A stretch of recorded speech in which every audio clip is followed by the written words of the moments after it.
අයිබෝන් සිටිනාට අපි අද මුණ ගැහිලා සිටින්නේ 9 ශ්‍රේණියේ දෙවෙනි පාඩම ද්විමේය සංඛ්‍යා කියන පාඩමේ දෙවෙනි කොටස සමගින්. ඉතින් ඕගලන්ට මතකයි පළවෙනි වීඩියෝ එකේදී අපි කතා කරා ද්විමේය සංඛ්‍යා කියලා කියන්නේ මොනවද? ඒ වගේමයි ද්විමේය සංඛ්‍යාවක් කොහොමද දශමේය සංඛ්‍යාවක් බවට හරවන්නේ? ඒ වගේමයි දශමේය සංඛ්‍යාවක් කොහොමද ද්විමේය සංඛ්‍යාවක් බවට හරවන්නේ වගේ කියන සිද්ධි ටික ගැන අපි කතා කරා. ඉතින් අදත් අපි මේ වීඩියෝ එකේදී දරුවනේ ගැටලුව හදන්න දීලා තියෙන වේලාව අඩු කරලා තිනවා. ඕගලන්ට පුළුවන් ගැටලුව හදන්න දුන්නාම මේ වීඩියෝ එක තාවකාලිකව නවත්තලා ඒ ගැටලුව හදලා එතනින් එහාට ඒ අභ්‍යාස වල නියැලෙන්න පුළුවන්. හොඳයි. අපි දැන් පාඩමත් සමග සම්බන්ධ වෙමු. ලියා ගන්න අනුමාතෘකාව ද්විමේය සංඛ්‍යා එකතු කිරීම. ද්විමේය සංඛ්‍යා එකතු කිරීම.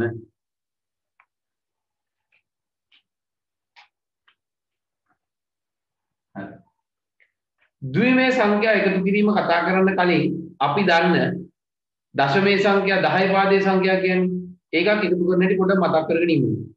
අපේ ළමයිට යෝගනම් අපි දන්නවනේ කියලා නේද? අපි පොඩ්ඩක් මතක් කරගෙන ඉමුකෝ.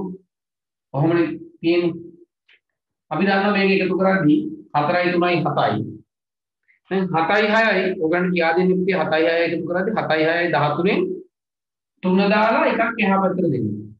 කොහොමද කියන්නේ? 13න් 3 දාලා එකක් එහා පැත්තට දෙන්න කියලා. දැන් ඔක කෙටි ක්‍රමයක් කියලා දෙන්නේ කොහොම හදන්නේ කියලා. ඔතන ඇත්තටම වෙන දේ එහෙම නෙමෙයි. ඇත්ත දැන් ඔක ලේසියට කියනවා 13න් 3 දාලා එකක් එහා පැත්තට දෙන්න කියලා කිව්වට ඇත්තටම වෙන්නේ මෙහෙම දෙයක්. වෙන්නේ අපිට එකතු කරාම වෙන්නේ 13 කියන එක කියලානේ. 13 දැන් 10 පාදයේ සංඛ්‍යාවක් නෙමෙයි. 13 අපි 10න් බෙදුවොත් මට එන්නේ දරුවනේ 1යි ඉතිරි 3යි කියලා නේද බලන්න. 1යි ඉතිරි 3යි නේද? හරිද? ඔය ඉතිරි වෙන 3 තමයි මෙතනින් දාන්නේ. අර එකේ ඉලක්කම තමයි එහා පැත්තට දාන්නේ. ඕක තමයි ඇත්තටම උනේ. හැබැයි පොඩි කාලේදී 4 වසරේදී 5 වසරේදී ඉස්ලා උගලන්ට ඕක කියා දෙදී ඉන්නේ නැහැ. කියා දුන්නේ. එකතු කරගන්න වැඩි තේරෙන්නේ නැහැ. ඒ නිසා කෙටියෙන් කියනවා 13ම 3 දාලා එකක් එහා පැත්තට දෙන්න. හරිද? ඉතින් ඕගොල්ලෝ ඒ ක්‍රමයට හදාගෙන ගියා. ඇත්තටම උනේ මේක. 13 10 පාදයේ සංඛ්‍යාවක් නිසා 10න් බෙදුවාම එන්නේ 1යි ඉතිරි 3යි. ඉතිරි වෙන 3 මෙතෙන්ට දාලා එකේ ඉලක්කම තමයි මෙහෙට දුන්නේ. දීලා ඔක එකතු කරගෙන ගියා. හරිද? ඕක තමයි උනේ. දැන් දෙකේ පාදයේ සංඛ්‍යාවක් එකතු කරන්න යනකොට මේ වෙච්ච දේ හරි වැදගත්. මොකද මම ඔය ගන්න ටිකක් කොහොම පැත්තකින් කියන්නම්. නිකමඩ හිතන්න අපිට දෙනවා දෙකේ පාදයේ මෙන්න මේ වගේ සංඛ්‍යාවක් එකතු කරන්න කියලා. හරි. දැන් මෙයා එකතු කරන්න යනකොට දැන් අපේ දරුවෝ දන්නවා 10 පාදයේ සංඛ්‍යාවක් නම් එකතු කරද්දි 10 එන්න බෑනේ. එන්න පුළුවන් උපරිම ඉලක්කම 9 කියලා අපි කිව්වනේ. අපි ඒ වගේම ඉගෙන ගත්තා දෙකේ පාදයේ සංඛ්‍යාවක එන්න පුළුවන් උපරිම ඉලක්කම 1 කියලා ඉගෙන ගත්තානේ. ඔක ඔළුවේ තියෙන්න ඕනේ ඈ. හරි ඔන්න බලන්න දැන් මම මේක එකතු කරනවා. හරිද? බිංදුව එකතු කරාම බිංදුවයි දරුවෝ. මම පාදයට ටික ලියනවා කොහොමද? හරි. එක ගැටලුවක් නැහැ. පුතේ 1යි 1යි එකතු කරාම වෙනවා 2ක්. 2 මෙහෙම ලියුවොත් මේක හරිද? කොහොම ලියන්න පුළුවන්ද? බෑනේ ලියන්න. ඇයි ලියන්න බැරි හේතුව? හේතුව තමයි අපි කිව්වා දෙකේ පාදයේ සංඛ්‍යාවක දෙකේ ඉලක්කම ඉන්න බෑ කියලා නේ. එහෙනම් දරුවනේ ඇත්තටම දෙකේ ඉලක්කම උත්තරේට ආවොත් අපිට ලියන්න බෑ. මම පොඩ්ඩක් පහලින් ලියා ගන්නම්කෝ මෙතන. මෙතනින් ලියන්න බෑ. දැන් ඔතන කියන්න පුළුවන් දර මෙතන වගේ මේ දැන් මෙතන 13 ආවහම අග ඉලක්කම තුනේ ඉලක්කම මෙතෙන් දාලා ඉතිරි එක මෙතනින් ලියන්න කියලා කිව්වනේ. දැන් මෙතන එහෙම කියන්න පුළුවන්ද? අග ඉලක්කම දෙක දාලා මෙහෙම බිඳුව ලියන්න එහෙම කියන්න බෑනේ නේද? ඒ වැඩේ හරියන්නේ නැහැ නේ මෙතන. මෙතනදි වෙන්නේ මෙහෙමයි. දැන් දෙකේ ඉලක්කම ලියන්න බෑනේ. මම පැත්තකට අරගෙන දෙක දැන් මෙතනදී දෙකේ ඉලක්කම ආවේ දෙකේ පාදයේ සංඛ්‍යාව වලින් ආවේ. දෙකේ පාදයේ සංඛ්‍යාව වලින්. මම දෙක බෙදලා බලනවා පුතේ දෙකෙන්. අර බෙදුවා වගේ. දෙක දෙකෙන් බෙදුවාම වෙනවද දරුවනේ මට 1යි ඉතිරි බිංදුවයි කියලා එනවා. 1යි ඉතිරි බිංදුවයි කියලා එනවනේ. එහෙමනම් මට කියන්නේ මම දෙකේ ඉලක්කම ආවම මොකද කරන්නේ? දෙකේ ඉලක්කම ආවම මම කරන්නේ මේ ඉතිරි බිංදුවයි තියෙන්නේ. බිංදුව මෙතනින් ලියලා එකක් එහා පැත්තට දෙනවා. බිංදුව මෙතනින් ලියලා එකක් එහා පැත්තට දෙනවා. පුතේ දැන් ඕක ගානින් ගානට මේක ලීලිය පෙන්වන්න ඕනේ නැහැ. හරිද? ඕගලන්ට මතක තියාගන්න තියෙන්නේ මෙච්චරයි. මතක තියාගන්න තියෙන්නේ උත්තරේට එකතු කරාම දෙකක් ආවොත් අපි එතෙන්ට බිඳුව දාලා එකක් එහා පැත්තට දෙනවා කියලා විතරයි. එච්චරයි මතක තියාගන්න ඕනේ. ඕගොල්ලෝ එහෙනම් ආයි එහෙනම් මොකටද මෙහෙම එකක් කියලා දුන්නේ කියලා දුන්නේ වෙන දේ දැනන් ඉන්න ඕනේ නිසා.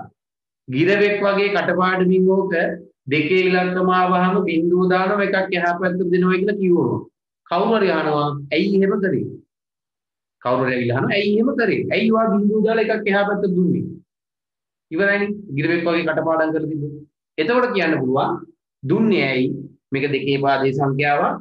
මම දෙක දෙකෙන් බෙදුවා. බෙදුවාම ආවේ 1යි ඉතිරි බිඳුවයි. ඒ නිසා තමයි බිඳුව මෙයාට දීලා එකක් එහා පැත්තට දුන්නේ කියලා දැන් ඔන්න ඔයගොල්ලෝ දන්නවා. පැහැදිලිද? නැතුව මෙහෙම බෙද බෙද ඉන්න ඕනේ නෑ.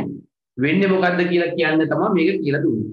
පැහැදිලිනේ? පළවෙනි ගාන විතරක් මේක ලියා ගන්න. ආයි මේක ලියන්න ඉන්න ඕනේ නෑ. එහෙනම් මතක තියාගන්න ඕගොල්ලෝ එකතු කරාම දෙකේ ඉලක්කම ආවොත් අපි කරන්නේ බිඳුව දාලා එකක් එහා පැත්තට දෙනවා කියන එක. ඔන්න දැන් දුන්නා. ඉතින් ටිකක් හදලා බලමුකෝ.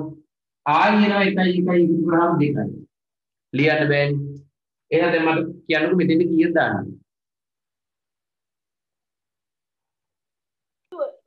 කීයද? බිඳුව. අන්න. දෙකේ ඉලක්කම ආවම බිඳුව දැම්මා එකක් එහා පැත්තට දුන්නා. මේ හේතුව මේ හින්දා. මේ දෙන්න එකතු කරා වෙනවා ආයි 1යි 1යි 2යි. මොකද කරන්නේ කලි? බිඳුව දැම්මා එකක් එහා පැත්තට දුන්නා. එයා එකතු වුණාම දරුවනේ 1යි. එහෙනම් අවසාන උත්තරේ මට එනවා මේක එකතු කරාම 1යි බිඳුවයි බිඳුවයි බිඳුවයි බිඳුව කියලා එනවා. පැහැදිලි නේද? එතකොට දරුවෝ මෙතන තියෙන්නේ හරිම සරල කාරණයක්. මෙතන මම කියන්නේ පොඩි එක දෙයක් විතරයි. ඒ තමයි ද්විමේය සංඛ්‍යා දෙකක් එකතු කරනකොට පිළිතුරට දෙක එන්න බෑ. දෙක ආවොත් අපි කරන්නේ බිඳුව දාලා එකක් එහා පැත්තට දෙනවා. බිඳුව දාලා එකක් එහා පැත්තට දෙනවා. පැහැදිලිද? හරි. ලියන් ඉන්න මෙන්න මෙහෙම. දැන් ඔයගොල්ලෝ කල්පනා කරා ඒකට අනිත් වෙන එකක් නම් මෙන්න බෑනේ කියලා. එන්න පුළුවන්. 3 4 ඒවයි නේවත් තියෙනවා. අපි මුලින්ම මේකෙන් ගාණක් දෙකක් හදලා බලලා ඉමු. හරිද? ලියන්න මෙහෙම. ද්විමේය සංඛ්‍යා එකතු කිරීමේදී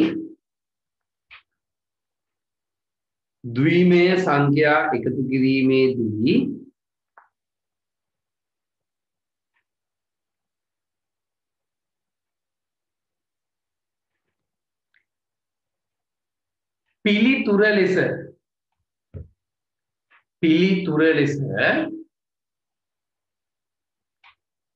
දෙක ලැබේ නම් පිළිතුර ලෙස දෙක ලැබේ නම්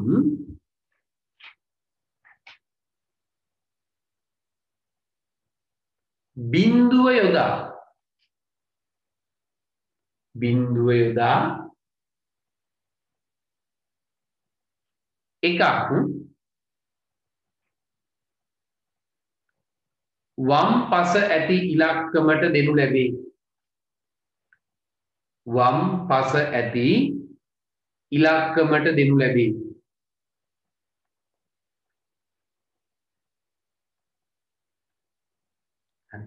එහෙම දෙන්නේ ඇයි කියන හේතුවත් මම මෙතන පහල දාලා දිනවා. ඒකත් ඔය ගානට විතරක් ලියාගන්න ඈ. හරි මේක ලියාගන්න.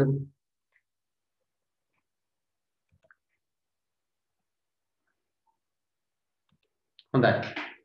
මම දෙනවා මේ පැත්තෙන් ගානක්. හදමු බලන්න තනියම වැරදුනාට ප්‍රශ්නයක් නෑ.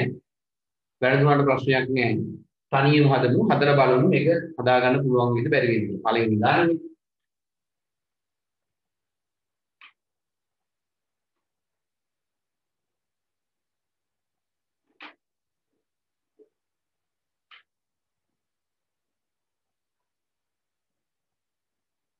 හරි ඔය ගානක් හදන්න බලන්න.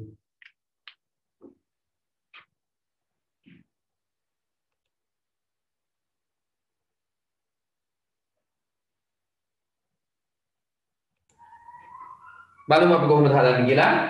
1යි 1යි එකතු කරාම ඉන්නේ 2යි. ලියන්න බෑ. බිඳුව දැම්ම එකක් එහා පැත්තට දුන්නා. එතනින් එන්නේ 1යි. එක ලියන්න පුළුවන් ගැටලුවක් නෑ. ආයි 1යි 1යි 2යි බිඳුව දැම්ම එකක් එහා පැත්තට දුන්නා. ආයි 1යි 1යි 2යි බිඳුව දැම්ම එකක් එහා පැත්තට දුන්නා 1යි. උත්තරේ ඉන්නේ දරුවනේ 1යි බිඳුවයි බිඳුවයි 1යි බිඳුව. ඔන්න උත්තරේ. බලන්න අඩුපාඩු තියනවද කියලා. හරි. දැන් මම ඔය කියලා දුන්නේ එකතු කරාම දෙක ආවොත් මොකද වෙන්නේ කියන එක. හරිද? දැන් බලමු මෙන්න මේ ගානේ. උන්ට බලන එක මේ ගාන ඈ.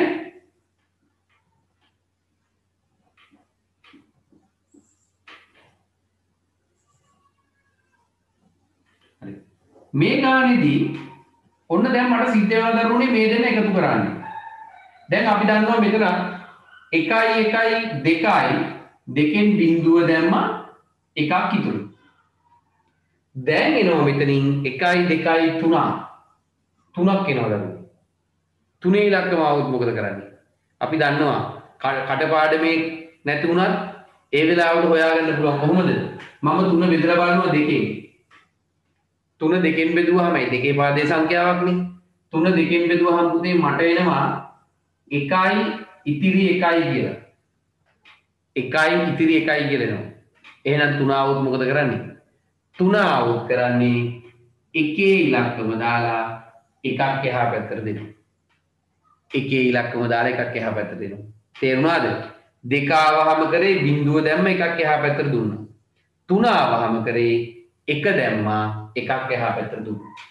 ඉතින් ටිකක් හදාගෙන ගියොත් 1 1 දෙකෙන් බිඳුව දැම්මා එකක් එහා පැත්තට දුන්නා 1 1 කියලා. ඔය විදිහට ටික සම්පූර්ණ කරන්න පුළුවන්. ඕගොල්ලන් කවුරුහරි යවුවොත් ඇයි තුනේ ඉලක්කම ආවහම එක දාලා එකක් එහා පැත්තට දුන්නේ කියලා ඕගොල්ලන්ට පුළුවන් බෙදලා පෙන්නන්න මෙන්න මේ හේතුව හින්දා තමයි දුන්නේ කියලා. පැහැදිලිද? හරි. යටින් ලියන්න මෙන්න මේ විදිහට පොඩි හැඳින්වීමක් ලියා ගන්න. ද්විමය සංඛ්‍යා එකතු කළ විට ද්විමය සංඛ්‍යා එකතු කළ විට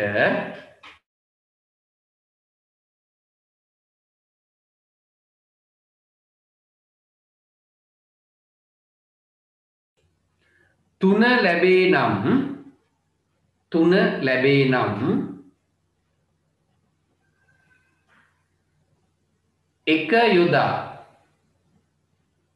එක යොදා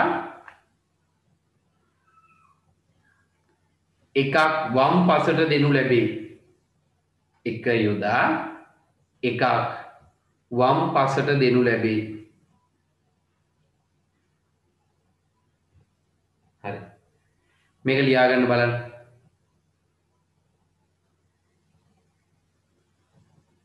හේතුවක් තියෙනවා යටින් ඒකත් ලියා ගන්න ඈ.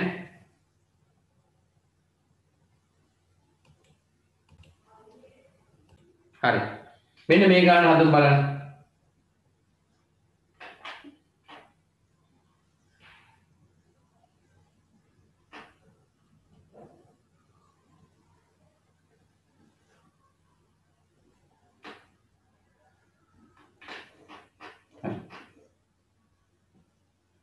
පරිස්සමෙන් හදන්න වරද්දන්න එපා. හොයන්න බලන්න. ඔකට උත්තරේ කීය දෙන්න කියලා. හොඳයි. අපි බලමු දැන් මේක කොහොමද හදන්න කියලා. 1 1 2යි බිඳුව දැම්ම එකක් ඉතුරුයි. 1 2 3යි එක දැම්ම එකක් ඉතුරුයි. 1 2 3යි එක දැම්ම එකක් ඉතුරුයි. 1 1 2යි බිඳුව දැම්ම එකක් ඉතුරුයි. 1 1 2යි බිඳුව දැම්ම එකක් ඉතුරුයි.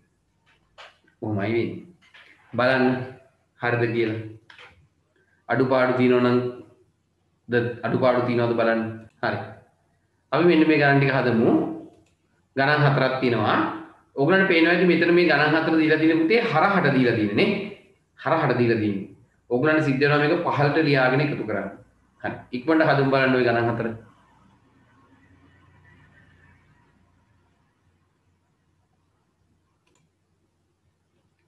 පහළට ලියාගෙන එකතු කරන්න තියෙන්නේ.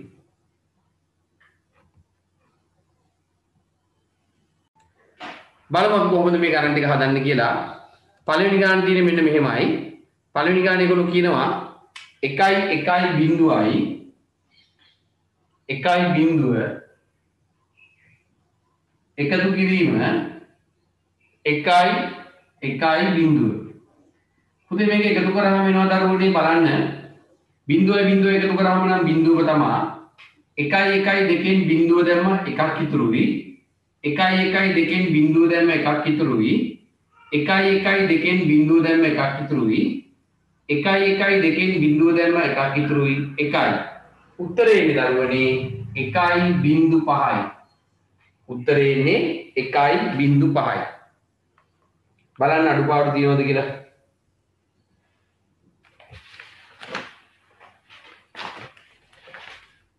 හරි. ඊගාව ගන්න දරුවනේ පළවෙනි ගාන. දෙවෙනි ගාන ඉන්නේ 1.3.2ට එකතු වෙන්න ඕනේ දරුවනේ 1 2.0යි 1.0. මේක එකතු වුණාම එනවා බිඳුවයි බිඳුවට එකක් 1යි එකට බිඳුවක් 1යි ඒ ටික ලේසි ඒ ටික අමාරු නෑ 1 2කින් බිඳුව දැම්ම එකක් ඉතුරුයි 1 2 3ෙන් එක දැම්ම එකක් ඉතුරුයි ඒ එනවා මෙතන. ඒතර උත්තර උත්තරේ දරුවනේ 1 බිඳුවයි 1 බිඳුව. ඔය විදිහටයි එන්නේ. බලන්න ඒකේ අඩුපාඩු තියෙනවද කියලා. තුන්වෙනි ගානේ 1 4 බිඳුවට එකතු කරන්නලු 111. මේකෙත් පුතේ එකතු කරාම මෙන්න මෙහෙමයි ඉන්නේ. බිඳුවට එකක් එකතු කරාම 1යි. 1 2කින් බිඳුව දැම්ම එකක් ඉතුරුයි. 1 2 3ෙන් එක දැම්ම එකක් ඉතුරුයි.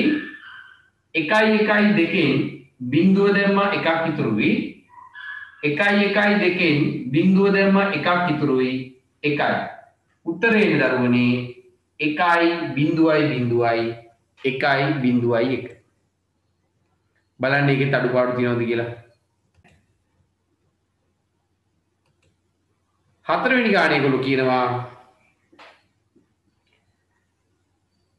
1.1.1ට එකතු කරන්නලු 1.1.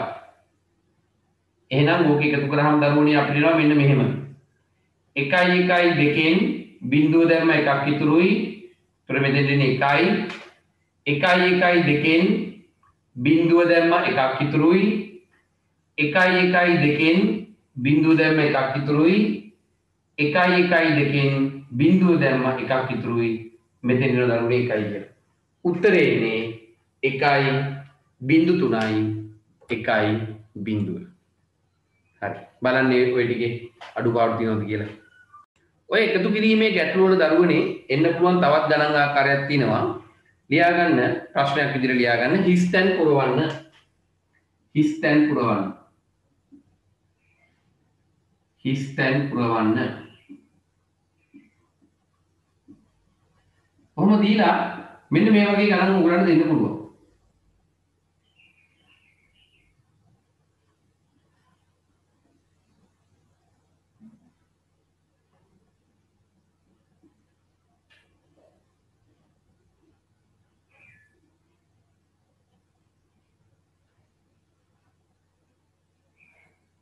ඔන්න ඔහු දීලා තියෙනවා. අපිට කියන මේගොල්ලෝ හිස් තැන් ටික පුරවන්න කියලා. හරිද? හරි බලමු අපි මේ ගණන හදන විදිය. මේකත් දරුවනේ සාමාන්‍ය පරිදි අපි පටන් ගන්න ඕනේ වම් පැත්තෙන් තමයි දකුණු පැත්තෙන් තමයි සුළු කරන්න අපි පටන් ගන්න ඕනේ දකුණු පැත්තේ කෙළවරෙන්. දැන් මෙතන හැබැයි මෙන්න මෙහෙම දෙයක් තියෙනවා. අපි දන්නවා අනිවාර්යෙන්ම මේ කොටු වලට එන්න පුළුවන් ඉලක්කම් දෙකයි ඉන්නේ. මොකද්ද? එක්ක බිඳුව. එක්ක එකනේ. ওই දෙකේ කන්නේ දරුවෝ ඉන්නේ. ওই දෙක අර වෙන ඉලක්කම් එන්න බෑනේ. ඒ නිසා ඔය වැඩේ ටිකක් ලේසියි ඇත්තටම. දැන් ඕගොල්ලන්ට පුළුවන් මේකෙදී දරුවෙක්ට පුළුවන් වුණා මුලින්ම පැන්සලෙන් මෙතෙන්ට බිඳුවක් දාලා බලන්න. මේ උත්තරේ එනවා. කියන්නේ එකට බිඳුවක් එකතු වුණාම බිඳුව එනවා. එන්නේ නැහැ නේ. එකට බිඳුවක් එකතු වුණාම බිඳුව එන්නේ නැහැ නේ. එහෙනම් අපි දන්නවා අනිවාර්යයෙන්ම උත්තරේ එනවනේ මෙතෙන්ට කීයද බිඳුව නෙමෙයි නේද? එක එන්න ඕනේ. හිතලා දාන්නත් පුළුවන්. ওই විදිහට දාන්නත් පුළුවන්. එකට එකක් එකතු වුණාම තමයි දෙක වෙන්නේ මේ බිඳුව තියෙන කියලා හිතලා කෙලින්ම එක කියලා දාන්න පුළුවන්. එහෙම බැරි නම් කාට හරි බිඳුව දාලා බලලා ඒක හරියන්නේ නැත්නම් එක දාන්න පුළුවන්. එතකොට 1 1 හැබැයි එතනින් එහාට හදන්න ඕන ගා නේ. 1 1 එකතු කරාම 2යි දෙකෙන් බිඳුව දැම්මා එකක් ඉතුරුයි. ඔන්න ඔතෙන්ට එකක් එනවා. ඒක එන්න ඕනේ. ඒක ගේන්න ඕනේ. ඒක නොගෙනාවොත් එම් වැරදි. හරිද? දැන් යනවා ඊගාවෙක් කරන්න. එයාගෙත් මම දාලා බලනවා බිඳුව. එතනත් එන්නේ ඒතකොට 1 1 එකතු කරාම 2යි නම් බිඳුවක් නෙන්න ඕනේ. මෙයා හරියන්නේ නැහැ නේද? දැක්ක නේද? ඔය උත්තර දෙක එකක් නෙන්න ඕනේ. එහෙනම් මම මෙතන දානවා නැවත එක. තොරිනවා 1 1 2 1 3න් එක දැම්මා එකක් ඉතුරුයි. හරිනේ වැඩි? දැන් මේ දෙන එකතු කරනවා. 1 1 2යි. දන්නවනේ මෙතන මොකක්ද දෙන්නේ කියලා? බිඳුව දැම්ම එකක් ඉතුරුයි. 1 1 2යි. බිඳුව දැම්මා එකක් ඉතුරුයි. ඒකේ ඉලක්කම තමයි මේ. පැහැදිලිද ඔයගොල්ලන්ට? හිස් තැනට ඔයගොල්ලන්ට කරන්න තියෙන්නේ මුලින්ම බිඳුව දාලා බලන්න. ඒක හරියන්නේ නැත්නම් එක දාන්න. හැබැයි එක දාලා නිකම්ම ආයි මේ ඉලක්කමට පයින්න බෑ. ඒ දෙන්න එකතු කරලා බලලා ඒකෙන් එහා පැත්තට දෙන්න ඕන නම් ඒවා දීලා ඊට පස්සේ තමයි එහා පැත්තේ එක්කන බලන්නේ. ඒ විදිහට පියවරෙන් පියවර හදාගෙන ආව නම් අපිට හරි ලේසියෙන් ඔය හිස් තැන් ටික පුරව ගන්න පුළුවන්. පැහැදිලිද ඔයගොල්ලන්ට? හරි. පළවෙනි ගාන ලියා ගන්න බලන්න. ඔය දීලා තියෙන විදිහට. පැන්සල භාවිතා කරන නම් ඔගේ මුලදී පිළිතුර මොකක්ද කියලා මුලින්ම හොයාගන්න අපිට ලේසි. ඊට පස්සේ අපිට උත්තර හොයාගත්තාන් පස්සේ පෑන භාවිතා කරගෙන ලියාගෙන යන්න පුළුවන්.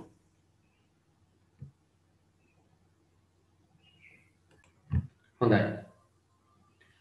ඊගාටගොල්ලෝ මෙන්න මේ ගාන හදන්න. පුතේ හරියට එක කොටුවකට එක ඉලක්ක වෙන ගාන ලියා ගන්න. මටත් වඩා පිළිවෙලට ඔයගොල්ලෝ හරි ලස්සනට ලියන්න පුළුවන්. මොකද ඔයගොල්ලන්ගේ පොතේ කොටු තියෙනවනේ.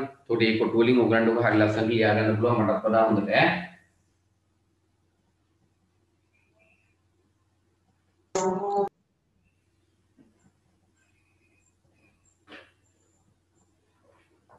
සර් අභ්‍යාස පොත හරි. මේ ගාන හදුම් බලන්න. මම තව ගානක් දෙනවා පහලින් තුන්වෙනි ගාන විදියට. හරි. ගාන දෙකක් දීලා දිනවා. ඉක්මනට හදන්න බලන්න. අර මම කියපු ක්‍රමේ භාවිතා කරන්න පුළුවන් ඔයගොල්ලන්ට. මුලින්ම බිංදුව දාලා බලන්න, හරියන්නේ නැත්නම් එක දාලා බලන්න. ඒ විදිහට යන්න.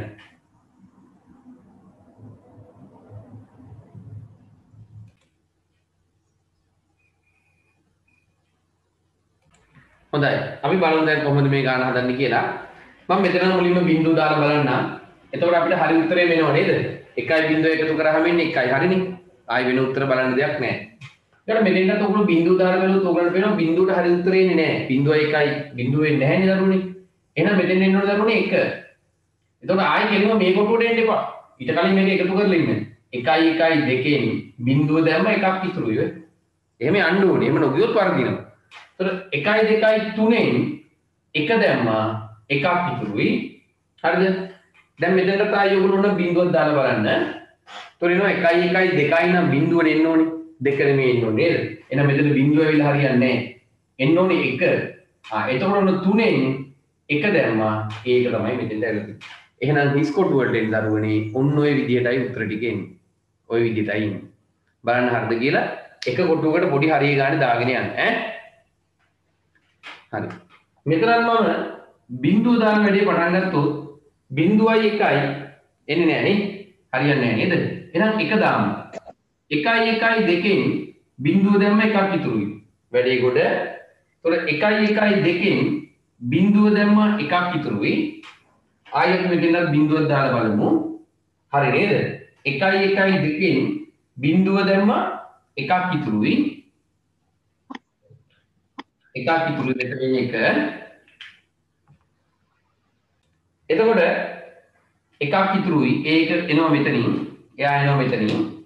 එතකොට 1 1 2කින් බිංදුව දැම්මා එකක් ඉතුරුයි. ඒක ඇවිල්ලා මෙතෙන්. එහෙනම් බලන්න ඔය හිස් කොටුවට එන්න ඕන ඔය විදිහට උත්තර ටික එන්නේ. හරි. බලන්න ඒ එක කොටුවකට එක හරිය ගන්න දාගන්න. හොඳයි. අපි ඔතනදී මේ කතා කළේ කොහොමද ද්විමේය සංඛ්‍යා එකතු කරන්න කියන එක ගැන. අපි මෙතනදී කතා කරේ ඔය වගේ හිස් කොටු දීලා අහුවොත් කොහොමද මේ හිස් තැන් පුරවන්නේ කියලා. පැහැදිලිද? හොඳයි. එකතු කිරීම ආශ්‍රයෙන් අහන්න පුළුවන් ඔන්න ඔය වගේ ගැටලු වර්ග. ඊගාට අපි කතා කරන්න යන්නේ ද්විමේය සංඛ්‍යා අඩු කිරීම ගැන. ලියන්න මාතෘකාව ද්විමේය සංඛ්‍යා අඩු කිරීම. ද්විමේය සංඛ්‍යා අඩු කිරීම.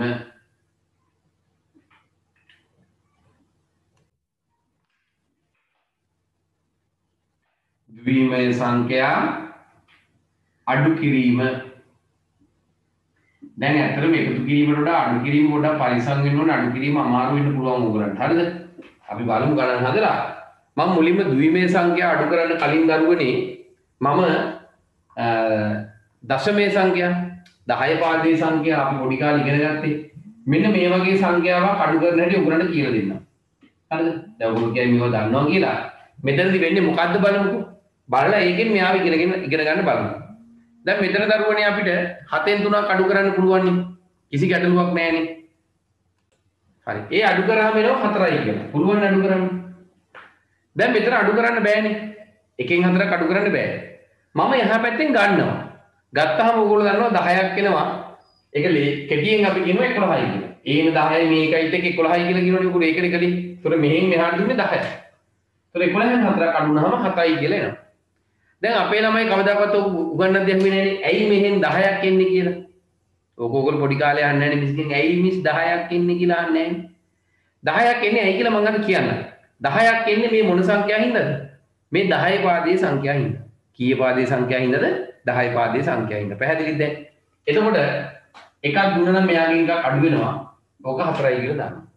කොහොමද දරුවනේ වෙන්නේ? දැන් අපි බලමු කොහොමද අපි මෙයාගෙන් ද්විමය සංඛ්‍යාවක් අඩු කරන්න කියලා. ද්විමය සංඛ්‍යාවක් අඩු කරන්න කොහොමද කියන එක තමයි මම කතා කරන්න යන්නේ. බලන්නකෝ මේ ගන්න.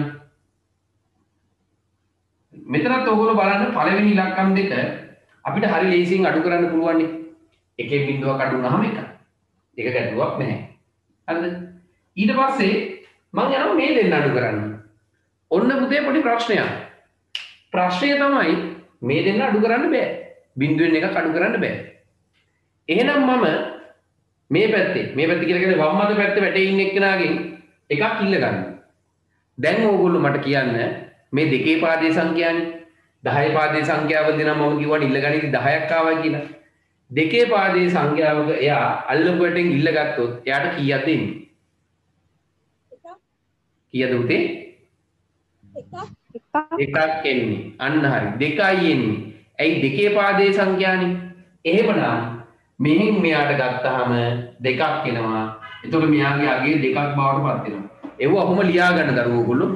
එතෙන්ට වෙන්නේ කීයද කියන එක ඔයගොල්ලෝ ලියා ගන්න. නැත්නම් වර්ධිනවා. දෙකක් වෙනවා. දැන් අඩු කරමු. දැන් පුළුවන් නේ. දැන් අපේ ළමයි කියයි සර් දෙකක් ලියන්න බෑනේ කියලා. ඔව් මම කිව්වේ දෙකක් මේ ලියන්න බෑ. මෙහි ආවට ගැටලුවක් නැහැ. හරිද? මෙතන ආවට ගැටලුවක් නැහැ. දැන් බලන්නකො දෙකෙන් එකක් අඩු වුණාම එකයි කියලා එනවා. හරිද දැන් වැඩි? නේද? ඒකේ ඉලක්කම නැවිලා තියෙන්නේ. හරි. ඊගොල්ලෝ මම බලනවා මෙතන තියෙන ඉලක්කම දැන්. දැන් පරිස්සමින් එහා පැත්තට දුන්නොත් මෙහෙන් අඩු වෙන්න ඕනේ. දැන් ඔය තියෙන විදිහට නම් එකින් එකක් අඩු කරන්න පුළුවන්. හැබැයි මෙයාට සිද්ධ වෙනවා අරයට එකක් දුන්නානේ. එහෙනම් මෙයාගේ එකක් අඩු කරන්න වෙනවා අපිට. අඩු වුණාම මෙයා බිඳුවයි කියලා එනවා. ඒව හරියට සංඛ්‍යා උඩින් ලියා ගන්න හොඳට. දැන් නම් ඔය වර්ධිනවා. එයා බිඳුවයි කියලා එනවා. දැන් මට අපේ දරුවෝ කියන්න ආයි මෙතන බිඳුවෙන් එකක් දැන් අඩු කරන්න පුළුවන්ද? බෑනේ අඩු කරන්න. නේද? දැන් අපේ ළමයි කායි බලේ කොහොමද බිඳුව උනේ? බිඳුව උනේ ඇයි? මේ පැත්තට එකක් දුන්නා. දුන්නාම එක තිබ්බෙක් කෙනා බිඳුව වුණා. ආයි බිඳුවෙන් එකක් අඩු කරන්න බෑනේ. එහෙනම් මට සිද්ධ වෙනවා මේ වම් අත පැත්තේ වැටේ ඉන්න කෙනාගෙන් ඉල්ල ගන්න. ඉල්ල ගත්තාම දෙකක් නෙන්නේ. මෙයා ආයි දෙකක් බවට පත් වෙනවා. දැක්කද? මෙයා ආයි දෙකක් බවට පත් වෙනවා. දෙකෙන් එකක් අඩු වුණාම එකයි කියලානවා. පුතේ මෙයානේ මෙහාට දුන්නේ. මෙයාගේ දැන් අගයක් නැහැනේ. එහෙනම් එයා බිඳුව බවට පත් වෙනවා. මේ බිඳුව නම් මුල තියෙන බිඳුව ලිව්වත් එකයි නැතත් එකයි. ඉතින් මම මේකත් දැම්මා. බිඳුව බවට පත් වෙනවා. ඔන්න ඔහොමයි දරුවනේ අපි ද්විමය සංඛ්‍යාවක් අඩු කරන්නේ. එහා පැත්තෙන් ගන්නකොට මේ පැත්තට දෙකක් එනවා. දෙකක් එනවා. සහ එහා පැත්තේ ඉන්න එක්කෙනාගේ එකක් අඩු වෙනවා. දැන් මෙතනදී උනේ මෙයා අරයට දුන්නාම මෙයා බිඳුව වුණානේ. බිඳුව වුණාම මෙයාට අඩු කරගන්න බැරි වුණා. මෙයාට සිද්ධ වුණා මෙයාගෙනුත් ගන්න. අරගෙන අඩු කළා. ඒකයි උනේ. හරිද? හරි. තව ගානක් බලමුකෝ. තව ගානක් බලමු. තව එක ගානක් හදලා උගන්නට තනියම හදන ගණන් කිව්වා දෙන්න ඈ. මෙන්න මේ ගාන.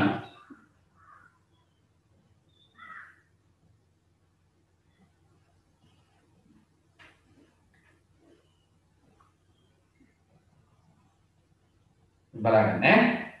ඔතරම් මුලින්ම බිඳුවෙන් එකක් අඩු කරන්න බෑනේ. මම එහා පැත්තෙන් ගන්නවා. ගත්තාම එන්නේ පුතේ 2යි. දෙකෙන් එකක් අඩු කරාම 1යිනේ. ඔන්න එයා හරි. දැන් මෙයා අල්ලපැටේ ඉන්න එක්කනට දුන්නා නම් මෙයාගෙන් එකක් අඩු වෙන්න ඕනේ 0යි. අපේ పూర్ව කරපු පිටකටද කොහෙද මේ දෙන්න අඩු කරන්න පුළුවන් නේද? බැරි වුණා නම් එහෙම ආයෙ මෙහෙන් ඉල්ල ගන්න වෙනව නේද? මෙතන පුළුවන්. 0.0 කඩනවම 0යි. ඔන්න එක හරි. දැන් මෙතන 0.1 එකක් අඩු කරන්න තියෙන්නේ. බෑ. අල්ලපැටෙන් ඉල්ල ගන්නවා. දෙකක් වෙනවා. දෙකෙන් එකක් අඩු වුණාම 1යි. හරිනේ? ඔන්න එකයි. මෙයා කෙලින්ම 0යි කියලා දාන්න එපා. දැම්මොත් වැරදි. හේතුව මම කිව්වනේ මෙයාගෙන් එකක් මෙයාට දෙන්න බෑ. නැත්නම් මෙයා දෙක වෙන්න බෑනේ පුතේ. නේද? දැන් මෙයාගෙන් එකක් මෙයාට දෙන්න ඕනේ. දැන් පොඩි ප්‍රශ්නයක් මෙයාට දෙන්න විදියක් නැහැ මේ ඉන්න විදියට. බිඳුවක් නේ තියෙන්නේ. කොහෙන් දෙන්න බිඳුවෙන් නේද? ඒකට එයා මොකද කරන්නේ? එයා කරන්නේ ගන්නවා අල්ලපු වැටෙන්. අල්ලපු වැටෙන් ගත්තාම මෙයා දෙකක් වෙනවනේ. ඇයි මෙයා ඒ ගත්තේ? නැත්නම් අරයට එකක් දෙන්න විදියක් නැහැනේ. ඒ නිසා මෙයා දෙකක් වෙනවා. දෙකෙන් එකක් අරයට දුන්නාම මෙයා එකක් බවට පත් වෙනවා. පැහැදිලිද? බිඳුව තියෙද්දි අල්ලපු වැටට දෙන්න බෑනේ. පූජා කරන්න බෑනේ එකක්. එයා අනිත් පැත්තෙන් අරගෙන දෙකක් කියලා හදා ගන්නවා. හදාගෙන ඒකෙන් එකක් දෙනවා. ඒ දුන්නාම මෙතන එකක් බවට පත් වෙනවා. මෙයාගෙන් තමයි මෙයාට දුන්නේ. එතකොට එයා කීයක් බවට පත් වෙනවද? බිඳුවක් බවට පත් වෙනවා. ඔන්න ඔය විදිහට දරුවනේ අල්ලපු වැටට දෙනකොට මේ පැත්තෙන් අඩු කරගෙන යන්න ඕනේ. ටිකක් පරිස්සමෙන් හදන්න ඕන වැඩක්. කලබලයට හදන්න බෑ. කලබලයට හදන්නකොත් වර්ධිනවා නේද? නිසා පරිස්සමෙන් හදාගෙන යන්න ඕනේ.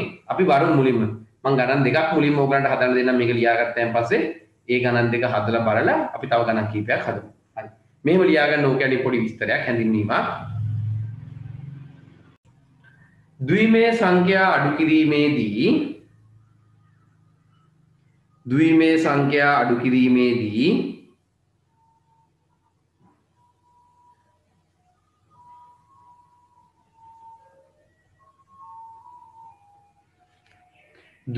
සංඛ්‍යා අඩු කිරීමේදී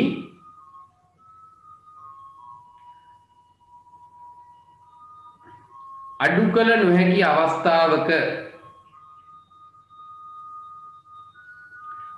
කළ නොහැකි අවස්ථාවක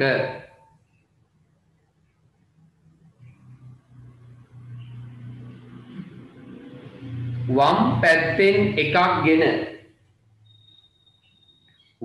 පැත්තෙන් එකක් ගෙන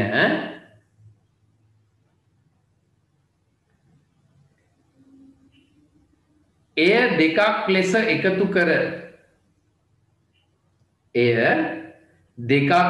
එකතු කර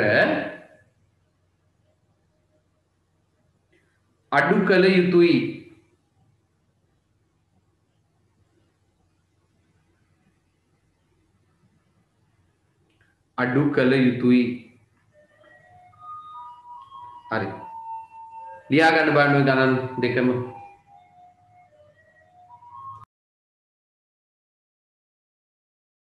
හරි. මම ගණන් තුනක් දීලා තියෙනවා. මම දීලා තියෙන හරහට ඔයගොල්ලෝ පහළට ලියාගෙන අඩු කරන්න. ඕනේ ඈ. හරි ඉක්මනට හදන්න බලන්න ඔය ගණන් ටික. අපි පළවෙනි ගාන පොඩ්ඩක් හදලා බලලා ඉමු. හරිද? පළවෙනි ගාන හැදුවා නම් මම හිතනවා දැන් ඉවර ඇති කියලා. අපි ඒ ගාන බලලා ඉමු. ඊට පස්සේ නැවත මම අර ගණන් දෙක හදන්න වෙලාව දෙන්නම්. මෙන්න මෙහෙමයි මේ ගානේ තියෙන්නේ. ඒකේ මම දුන්නේ දරුවනේ 1යි 0යි 1යි බිඳුවෙන් 110ක් අඩු කරන්න කියලා තියෙනවා. හරිද? අපි අඩු කරමු බලන්න මෙයාගේ පරිස්සමෙන් අඩු කරන්න තියෙන්නේ. බිඳුවෙන් බිඳුව කඩුනාම බිඳුවයි ගැටලුවක් නැහැ ඒක ලේසි. එකෙන් එකක් කඩුනාම බිඳුවයි ගැටලුවක් නැහැ ඒකත් ලේසි. බිඳුවෙන් එකක් බෑ. එහා පැත්තෙන් ඉල්ල ගත්තාම දෙකෙන් එකක් අඩු කරාම 1යි. දැන් මෙතන ඉන්නේ බිඳුව. ඇයි මෙහෙට එකක් දුන්නා? මෙයා බිඳුවයි. මෙයා වෙනසක් වෙන්නේ නැහැ. මෙයා අල්ලපැටට දුන්නේ නැහැ නේද? එයා 1යි කියලා එනවා. දැන් බලන්න ඕක හරිද කියලා මුලින්ම. හරි. අපි ගානෙන් ගාන හදමු. ඊගාවට ඔයගොල්ලෝ ඉක්මනට දැන් මේකේ දෙවෙනි ගානත් හදන්න බලන්න. දෙවෙනි ගාන. ඒ ගානත් හදලා අපි ඒකත් බලමු. ඉක්මනට හදන්න. හොඳයි. අපි බලමු දෙවෙනි ගානත් කොහොමද එන්නේ කියලා. දෙවෙනි ගාන තියෙන දරුවනේ මෙන්න මෙහෙමයි. දෙවෙනි ගාන තියෙන්නේ 1.3.2 අඩු කරන්නලු 11.10යි 11.10යි හරි කොහොමද එන්නේ අපි අඩු කරලා බලමු මේකෙන් නේද මේක නම් ලේසි නේද හරි බිංදුවෙන් බිංදුවක් අඩු වුණාම බිංදුවයි බිංදුවෙන් එකක් බෑ එහා පැත්තෙන් ඉල්ල ගත්තාම දෙකෙන් එකක් අඩු කරාම එකයි දැන් මෙතන ඉන්නේ බිංදුව බිංදුවේ බිංදුව බිංදුවයි මෙහෙට දෙන්න ඕනේ නෑනේ එකෙන් එකක් බිංදුවයි එකෙන් එකක් බිංදුවයි ඔන්නෝමයි එන්නේ දැන් ළමයි කහේ මුල බිංදුව ටික නොදැම්මොත් ප්‍රශ්නයක් නැද්ද කියලා කිසි ගැටලුවක් නෑ ඉතින් අඩු කිරීමේදී එන නිසා දාන්න එහෙම දැම්මයි කියන එක වැරදි නෑ හරිද හරි දැන් ටක් ගාලා හදන්න බලන්න ඕකේ තියෙන ඊගාවට තුන්වෙනි ගාන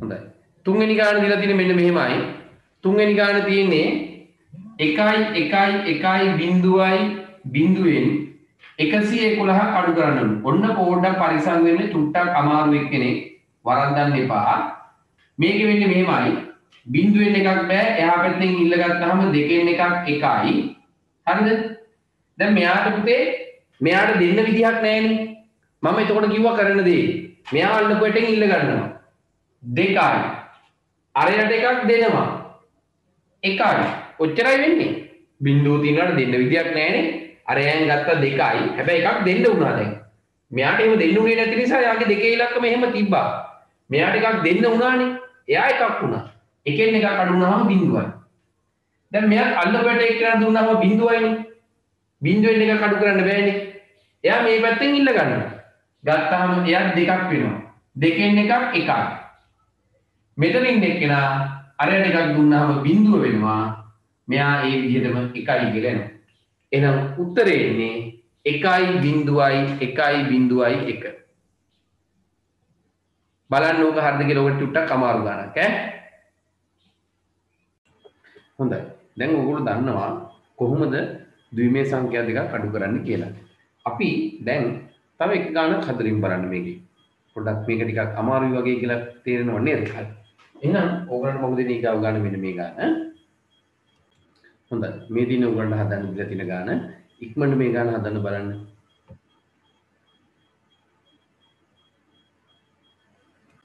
හොඳයි මම හිතනවා දැන් ඔයගොල්ලෝ මේ ගැටලුව විසඳලා ඇති කියලා අපි බලමු කොහොමද මේකේ පිළිතුර ලියන්නේ කියන එක මෙතන මුලින්ම දරුවනේ බිංදුවෙන් එකක් අඩු කරන්න බෑ එහා පැත්තෙන් ගත්තාම මෙතන දෙකක් කියලා ගන්න පුළුවන් දෙකෙන් එකක් අඩු කරාම එකයි ඒතර දරුවනේ මෙතන මෙයාට දෙන්න විදියකුත් නැහැ ඒතකොට මම කිව්වා මෙයාගෙන් අරගෙන මෙයා දෙකක් වෙනවා ඒකෙන් එකක් අරගෙන දුන්නාම අනිත් පැත්තට දුන්නාම මෙයා ගාව දෙන්නේ එකයි ඒ එකෙන් එකක් අඩු කරාම අපිට බිංදුවයි කියලා දාන්න පුළුවන් දැන් මෙයාට දෙන්න ඕනේ දෙන්න විදිහක් නැහැ මේ පැත්තෙන් අරගෙන මෙයා දෙකක් වෙනවා දෙකෙන් එකක් අපි මේ පැත්තට දුන්නාම එකක් ඉතුරු වෙනවා එකෙන් බිංදුවක් අඩු කරාම එකයි කියලා මෙතනත් ඒ ගැටලුවමයි අරයට දෙන්න විදිහක් නැහැ මේ පැත්තෙන් ගත්තාම දෙකයි දෙකෙන් එකක් මේ පැත්තට දුන්නාම එකයි එකෙන් එකක් බිංදුවයි කියනවා දරුමියන් නිකම්ම බිංදුවක් බවට පත් වෙනවා හේතුව මේ පැත්තට දීපු නිසා එහෙනම් අවසාන උත්තරය අපිට ලැබෙන්නේ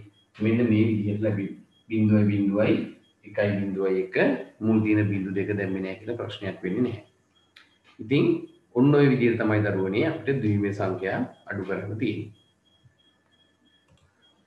හොඳයි. එහෙනම් අද ඔයගොල්ලෝ මේ වීඩියෝ එකේදී ඉගෙන ගත්තා ද්විමේය සංඛ්‍යා දෙකක් එකතු කරන්නේ කොහොමද සහ අඩු කරන්නේ කොහොමද කියන එක ගැන මම හිතනවා ඔයගොල්ලන්ට ඒ ගැන වැටහීමක් ලැබෙන්නේ නැති කියලා. ඉතින් තාමත් ඔයගොල්ලෝ අපේ මේ YouTube channel එක subscribe කරලා නැත්නම් subscribe කරලා තියාගන්න. ඒකට ඔයගොල්ලන්ට පුළුවන් මේ වගේ අධ්‍යාපනික වීඩියෝ එකක් අපි මේ channel එකට දාපු ගමන් ඒක නරඹන්න.